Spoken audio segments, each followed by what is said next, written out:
João capítulo 16, pode ficar assentado como você está. Eu vou ler 2 versos de João 16, que são o primeiro e último verso desse capítulo, ouça com atenção. João 16, 1, tenho-vos dito estas coisas para que não vos escandalizeis. João 16, 33, tenho-vos dito isto para que em mim tenhais paz, no mundo tereis aflições, mas tem de bom ânimo, eu venci o mundo. Vamos fechar os nossos olhos, vamos orar. Nosso Deus, nós te louvamos, porque o nosso tão grande Salvador conquistou por nós uma vitória que nós jamais poderíamos fazer. É a vitória dele que garante a nossa libertação do pecado. É a vitória dele que garante a nossa vitória neste mundo contra a carne, contra o mundo e contra Satanás. Pai, nós queremos meditar nesta verdade para que os nossos olhos sejam postos sobre ele. E confiamos que o Teu Espírito Santo nos ajudará. E assim, nesta dependência, oramos em nome dele. Amém.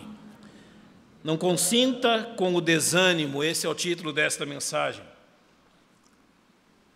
Enquanto eu a preparava, veio à minha mente um hino do cantor cristão, que foi minha esposa que me ensinou, um dos hinos preferidos dela.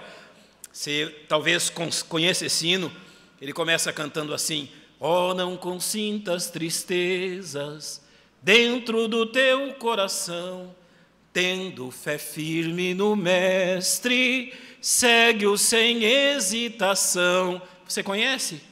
Já ouviu? Tem a letra, olha, essa é a letra do estribilho dele. Se você conhece, cante comigo. Ele diz assim: não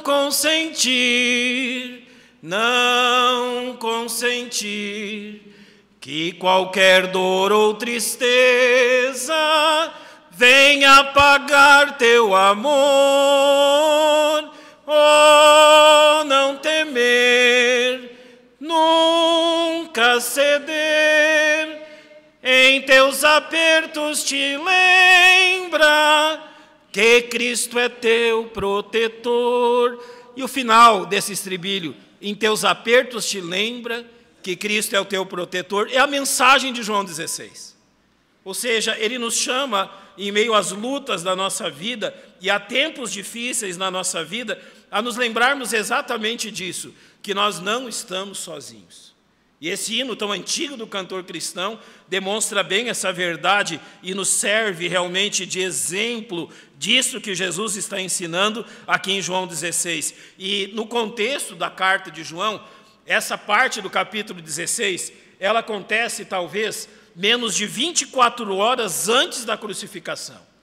Então eles estão muito perto do momento em que Jesus é entregue às autoridades romanas, ele é preso pelas autoridades romanas e ele vai ser crucificado. Então, possivelmente, isso aconteceu na noite da quinta-feira, antes dele ser preso. Nós não sabemos exatamente aonde o diálogo do capítulo 16 aconteceu. Pode ter acontecido ainda no cenáculo, quando eles celebraram a ceia, pode ter acontecido já no Getsêmani, ou a caminho do Getsêmani, mas, literalmente, João 16 é praticamente um discurso de despedida. A gente não gosta de despedidas, né? Nós gostamos de chegadas, de inícios, mas as despedidas, elas são dolorosas. É difícil se despedir de alguém. E agora aqui Jesus está preparando os discípulos para uma despedida durante algum tempo. E esse tempo já dura quase 2000 anos. Ele não estaria com eles. Ele não estaria fisicamente com os seus discípulos. E esse sermão, então, vai prepará-los para 2 questões muito difíceis. Primeiro, uma crise de desânimo. Em João 16, o Senhor prepara os seus discípulos para aquilo que estava diante deles. A sua prisão, o seu julgamento, a sua crucificação poderiam desanimá-los. Ver o seu grande Senhor, o seu Mestre, pregado na cruz, não seria uma imagem fácil. Depois de 3 anos e meio andando com ele, agora parece que a jornada tem fim, com o Mestre pregado na cruz. Isso foi impactante para eles. E aqui então Jesus procura já realmente trabalhar para que isso não aconteça. Eu vou usar um exemplo. Você conhece em Lucas 24, quando 2 discípulos de Jesus, depois da crucificação, eles moravam em Emaús, uma cidade ali talvez a 20 e poucos quilômetros de Jerusalém, e eles estão indo embora para Emaús.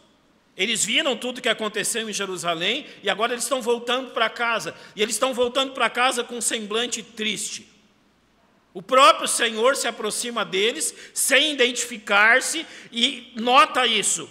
E ele pergunta: por que estáis tristes? E eles respondem: olha, você não está sabendo do que aconteceu?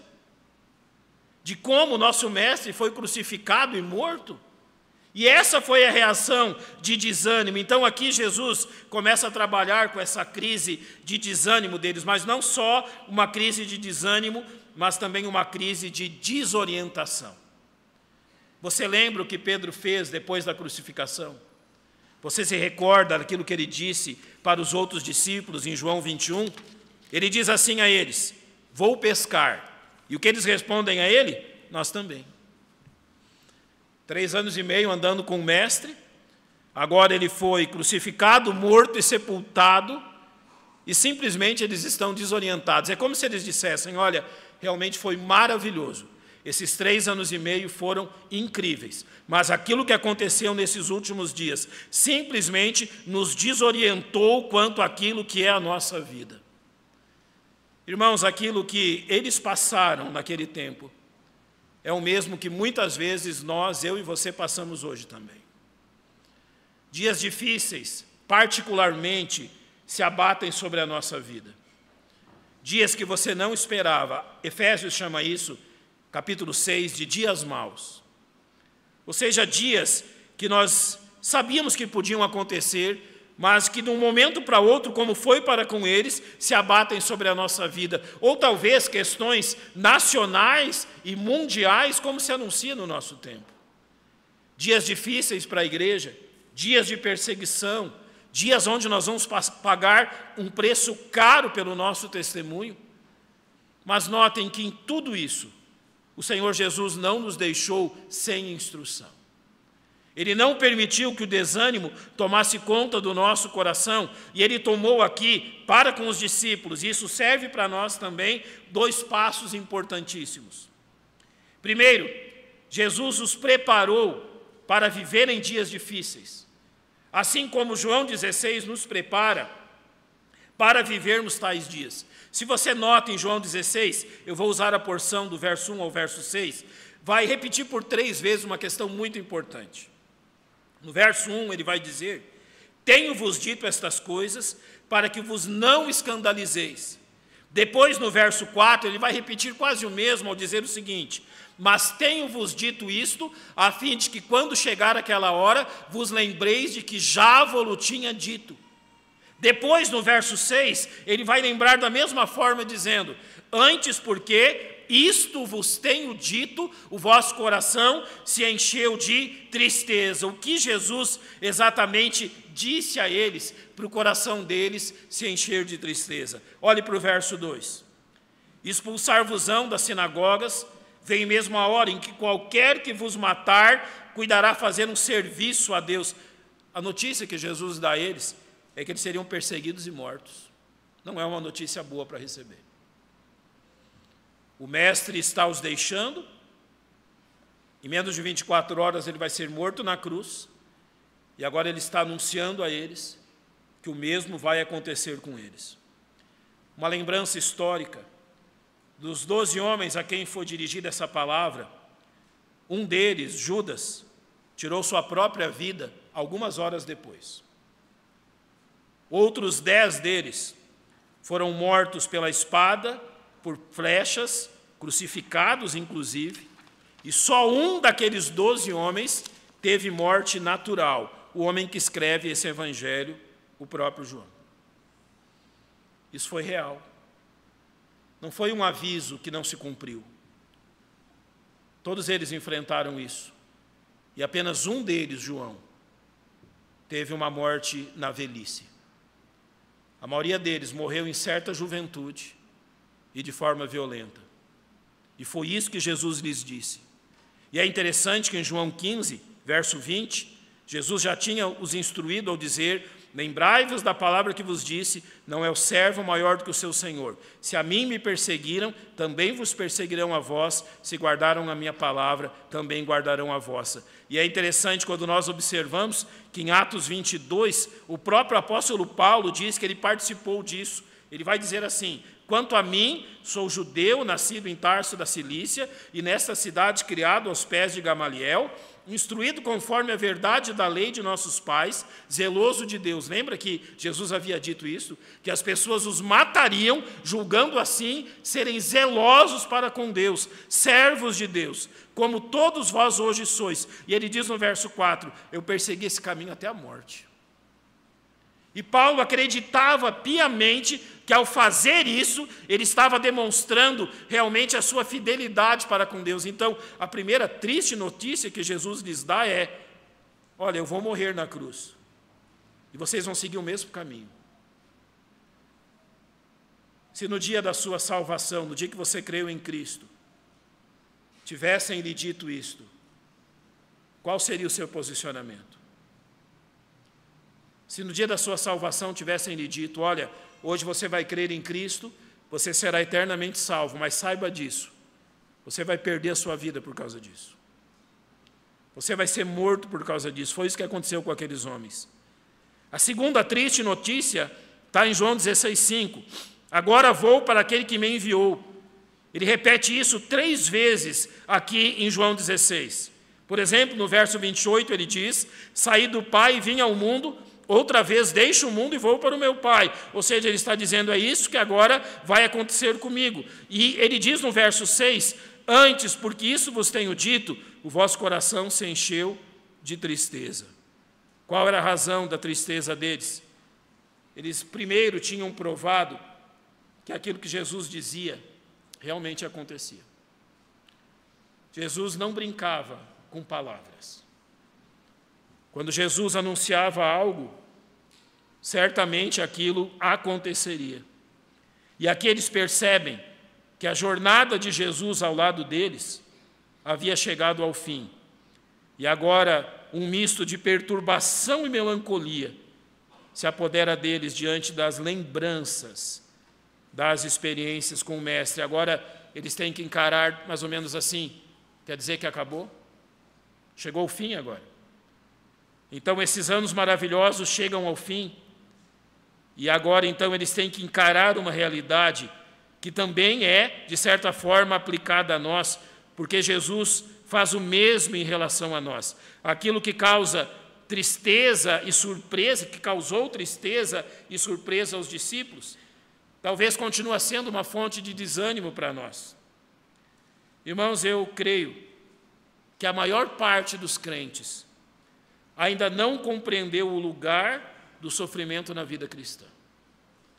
Talvez a maior parte dos crentes ainda não compreendeu aquilo que abundantemente a palavra de Deus nos diz. Eu quero que você acompanhe comigo em alguns textos específicos.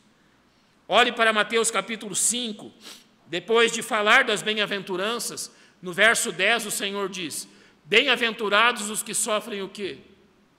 Perseguição, por causa da justiça. Há uma promessa nisso: deles é o reino dos céus. Mas olha para o verso 11: bem-aventurados sois vós quando?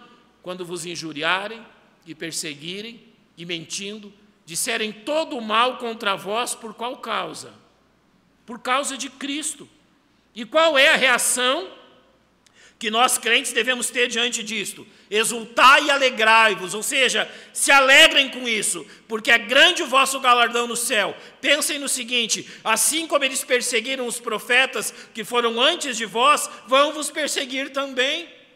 É isso que o Mestre está aqui nos alertando, da realidade, do resultado de andarmos com Ele. Olha como Paulo, em Romanos 8, vai tornar isso claro para nós. Ele diz: se nós como filhos somos logo herdeiros também, verdadeiramente herdeiros de Deus e co-herdeiros de Cristo. Agora preste atenção: se é certo que com Ele padecemos, para que também com Ele sejamos glorificados. Notem, se é certo que com Ele padecemos. O verso 18 é maravilhoso. Ele diz assim: porque para mim tenho por certo, ele está falando de certezas, que as aflições desse tempo presente não são para comparar com a glória que em nós há de ser revelada. Como o nosso tempo presente é qualificado como um tempo de aflições, como um tempo onde as lutas e as tribulações estariam presentes em nossa vida. Paulo vai dizer a Timóteo, na sua segunda carta, capítulo 3, e também todos os que piamente querem viver em Cristo Jesus, diga alguém, padecerão perseguições. A palavra de Deus é muito clara. Você quer servir a Cristo, você quer viver piamente nesse mundo, prepare-se para sofrer perseguições. Pedro vai dizer no primeiro capítulo da sua primeira carta que mediante a fé estáis guardados no poder de Deus para a salvação, já prestes a se revelar no último tempo, e que grandemente vós vos alegrais, ainda que, agora ele diz, agora importa, sendo necessário, que estejais por um pouco contristados com várias tentações. E ele fala a razão disso, para que a prova da vossa fé, muito mais preciosa do que o ouro que perece e é provada pelo fogo, se ache em louvor e honra e glória na revelação de Jesus Cristo. Porque realmente os crentes passam por essas provações, porque eles passam por momentos difíceis em sua vida, e a Bíblia é clara quanto a isso, para que Jesus Cristo seja glorificado. Não estranhe as lutas que surgem. Talvez elas serão lutas bem particulares. Talvez uma enfermidade que vai testar a sua fé. Talvez a perda de um ente querido que vai testá-lo, trazendo tristezas e dificuldade. O que nós aprendemos com isso é que a nossa mente e o nosso coração precisam buscar na palavra de Deus a firmeza que nós necessitamos. Qual foi a estratégia usada por Jesus? Tenho-vos dito. Ele repete isso diversas vezes. Em todo o capítulo 16, ele vai repetir essa expressão 13 vezes. Tenho-vos dito, tenho-vos dito, tenho-vos dito. Para que eles estivessem conscientes disso. Os textos que lemos têm a mesma função, deixar-nos conscientes de tudo isso. Você pode, por exemplo, olhar para o verso 4 do capítulo 16 e ele diz: mas tenho-vos dito isto a fim de que, quando chegar aquela hora, vos lembreis que já vos tenho dito. Então aqui tem uma lição preciosa. No momento em que as lutas e as tribulações chegam sobre a nossa vida, a melhor das respostas é: o meu Salvador já tinha me dito. Isso não me surpreende. Possivelmente, diante de uma provação, diante de uma tristeza profunda, Satanás queira nos dizer que não vale a pena mais servir a Jesus Cristo. Talvez ele se volte para nós e diga: está vendo o que você recebe? Está vendo qual é a sua paga? Você ainda acha que vale a pena servir a Cristo? Qual é a resposta que damos? Olha, não perca seu tempo. O meu Salvador já havia me dito. Não perca o seu tempo. Ele já havia me alertado sobre isso. O verso 29 de João 14, ele diz: eu vou-lo disse agora, antes que aconteça, para que quando acontecer, vós acrediteis. Olhe bem o que ele diz. A audácia do Senhor. Não é audácia porque ele controla tudo. Ele tem o tempo em suas mãos. Seria audácia se nós disséssemos. Mas ele claramente diz: olha, eu estou dizendo agora, antes que aconteça, porque quando acontecer, vocês acreditarão. Então, Romanos 15:4 vai aplicar isso dizendo: porque tudo que antes foi escrito, para nosso ensino foi escrito, para que pela paciência e consolação das Escrituras tenhamos esperança. Você enfrenta dias difíceis, seus olhos precisam estar na Bíblia. Você enfrenta dias de dificuldades, você precisa lembrar-se de Cristo. É isso que ele diz no verso 1. Tenho-vos dito estas coisas para que não vos escandalizeis.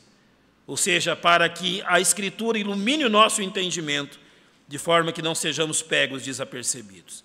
Se por um primeiro momento ele nos prepara, através da verdade para isso, também o capítulo 16, e isso é maravilhoso, ele diz que nós somos não apenas preparados para os dias difíceis, mas nós somos equipados para os dias difíceis.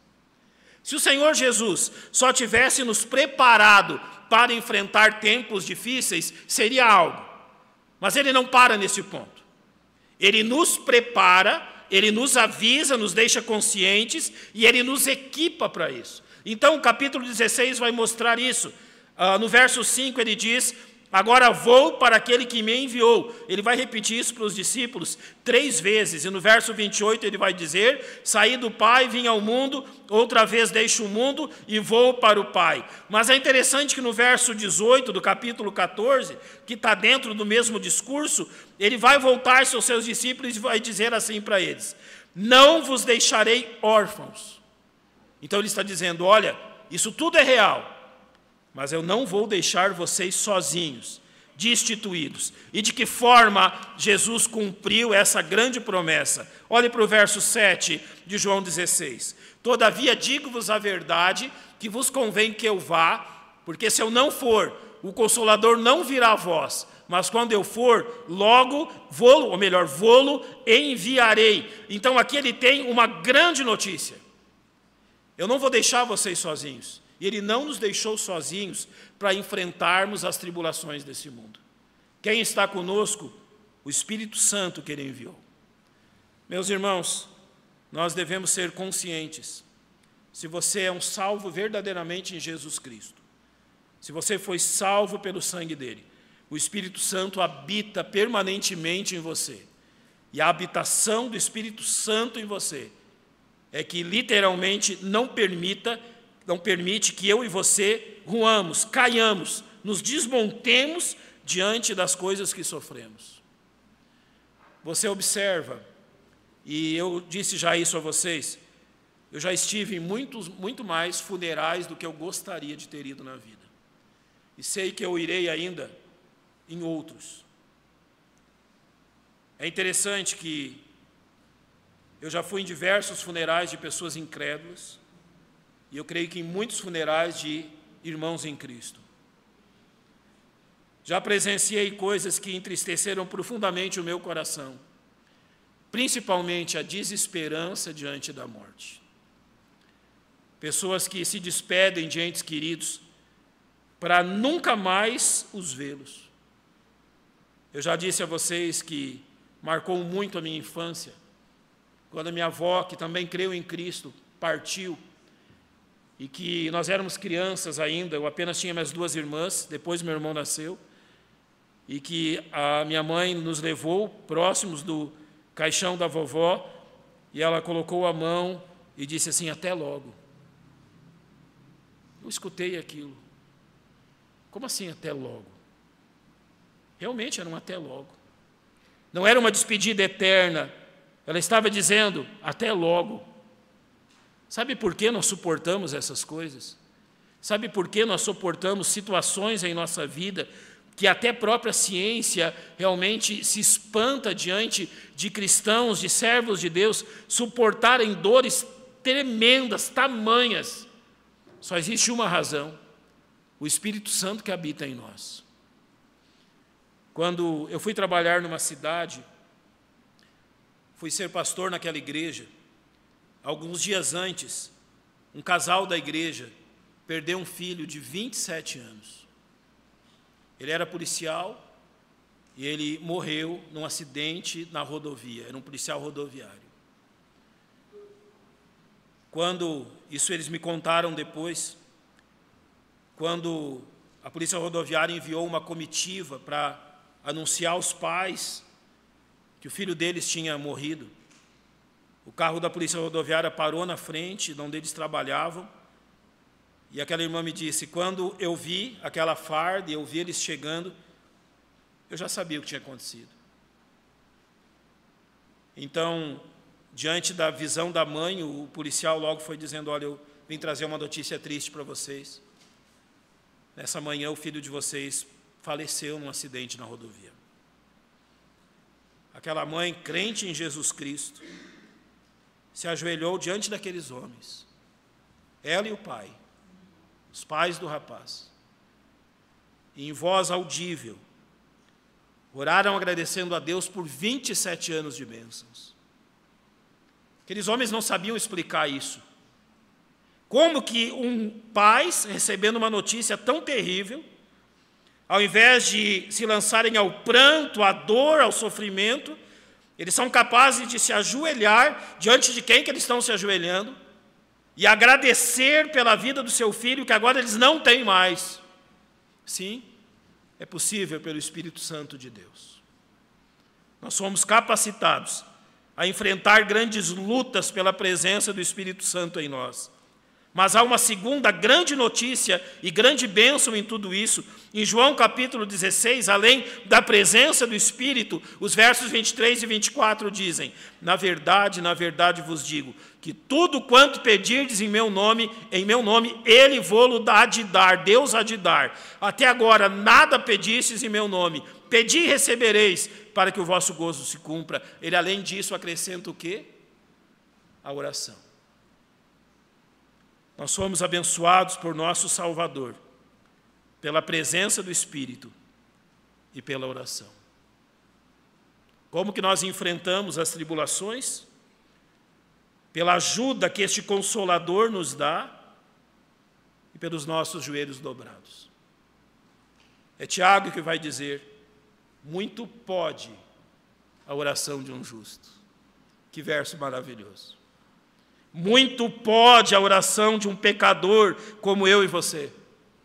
Muito pode a oração de pessoas falhas e débeis como nós. Por quê? Porque esta oração não depende das nossas fraquezas, mas do poder de Jesus Cristo. Porque esta oração não depende da minha capacidade, mas da capacidade do meu Salvador. É Ele que responde. É Ele que nos fortalece. Então nós podemos aplicar algumas verdades a partir disso. Jesus nos enviou um ajudador que não permitiria e jamais permitirá que nós nos esqueçamos dele. Olha que maravilha. Quem vem à sua mente nos momentos difíceis? Quem vem à sua mente nos momentos de dor? Quem vem à sua mente nos momentos de crise? Quem vem na sua mente nos momentos que más notícias chegam? Quem vem à sua mente nos momentos que parece que o chão se desfaz diante de nossos pés? O Espírito Santo nos leva a pensar em Cristo. Além disso, Jesus nos deu um privilégio de orar em seu nome, para que nós constantemente fôssemos lembrados da dependência que temos dele. Sim, não é simplesmente uma fórmula, em nome de Jesus, amém. Não, não é isso. Você não entendeu se você pensou isso. Não é simplesmente uma fórmula de terminar a oração. É dizer: Deus, eu estou pedindo ao Senhor coisas impossíveis para mim. Eu estou pedindo ao Senhor coisas que as minhas mãos não alcançam.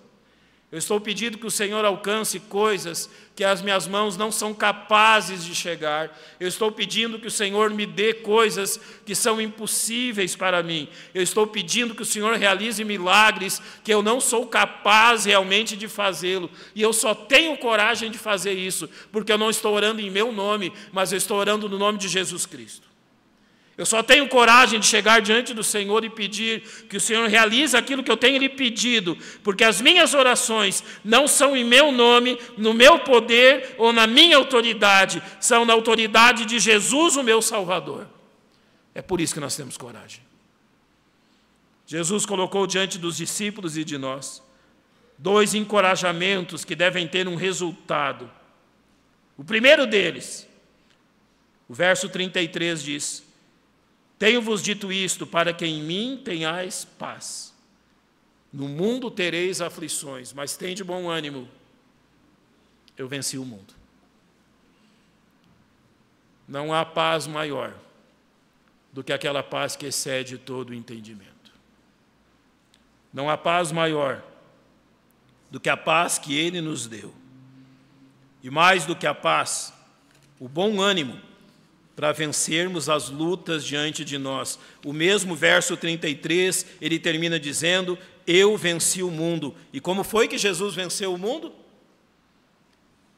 pelo poder do Espírito Santo e de joelhos dobrados. Você sabe por que Jesus venceu o mundo por esses dois fatores?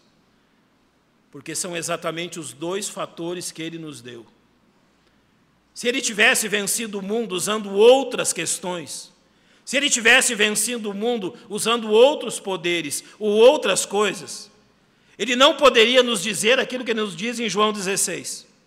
Mas por ele ter vencido o mundo, pelo poder do Espírito, e ao dobrar os seus joelhos em oração e dependência diante do Pai, é que ele nos diz isso. Tende bom ânimo, realmente vocês terão aflições. Eu venci o mundo, como vocês também o podem vencer, pelo mesmo poder. O que os tempos difíceis e as aflições nos lembram? De que nós temos o Espírito Santo a nos ajudar, e de que nós temos um Deus que ouve as nossas orações. Jamais desanime diante das lutas. Você não está sozinho. Jamais desanime diante das provações. Elas são comuns a todos nós. Graças a Deus, irmãos, pela igreja. Quantos de nós aqui enfrentaram lutas nos últimos anos, tendo o braço da igreja a fortalecer-nos e ajudar-nos? Quantas vezes, em meio às nossas tribulações, nós não recebemos aquela preciosa mensagem: não desanime, estou orando por você. Quantos de nós já não fomos fortalecidos por isso? Não desanime, Cristo está ao seu lado. Não desanime. Não há motivo para desânimo para aqueles que têm um tão grande Salvador como Jesus.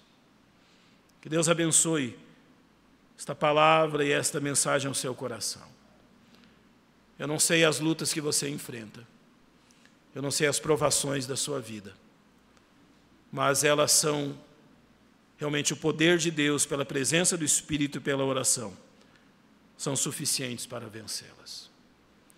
Vamos fechar os nossos olhos.